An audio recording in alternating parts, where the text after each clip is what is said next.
तीसरी और अहम खबर, शिवसेना आखिर शरद पवार को इस तरह से अपमानित और जलील क्यों करने पर आतुर हो गई है। शिवसेना के एक बड़े नेता ने शरद पवार के लिए कहा है कि आदमी आदर्श कैसे हो सकता है।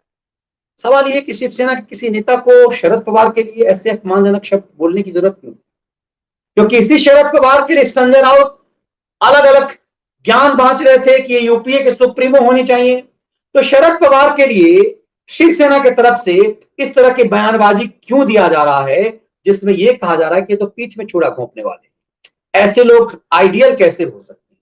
सवाल यह है कि इस पूरे प्रकरण में जो अनंत गीते हैं, शिवसेना के कद्दावर नेता हैं अनंत गीते दरअसल कुछ ही वोट से 2019 में एनसीपी के एक नेता से हार गए।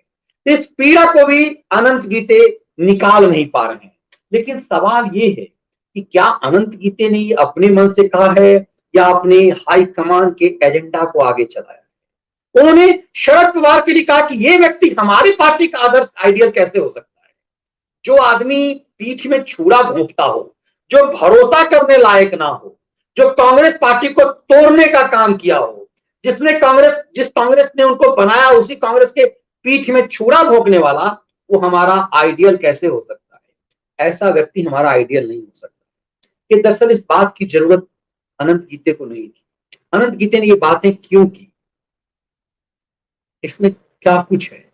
क्या महाराष्ट्र में ये तिक्रम की जो महाअघाड़ी सरकार है वो एक दूसरे पर निरंतर जो भरोसे की कमी है उसी को लेकर के है।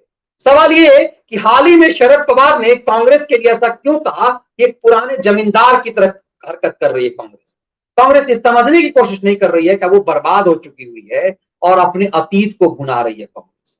इससे ऐसा लगता है कि कांग्रेस से पिंड छुड़ा करके शरद पवार क्या अमित शाह की झोली में कुछ भरना चाहते हैं।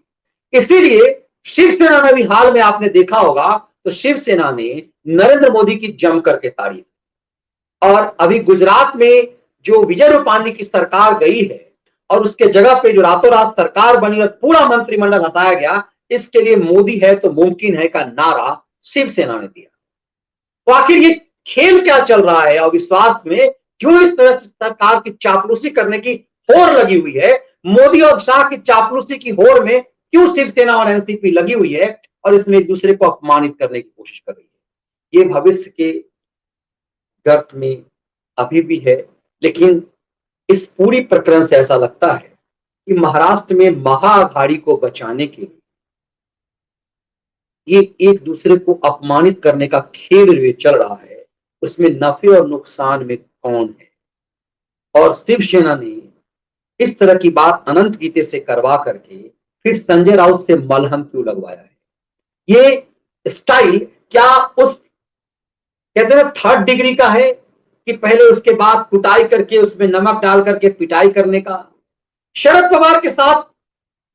पवार महाराष्ट्र के एक सम्मानित नेता है, संजय राउत कह रहे हैं। संजय राउत कह रहे हैं कि वो वरीय नेता हैं, वो वरिष्ठ नेता हैं और कांग्रेस उद्धव और शरद पवार के मिली जुली योजना के तहत ये सरकार बनी है। इस पूरे प्रकरण को यदि आप देखेंगे तो ये लगता है कि सचमुच ये महाअघाड़ी की जो सरकार बनी है उसके तो कर्ता धर्ता निर्माता निर्देशक शरद पवार है।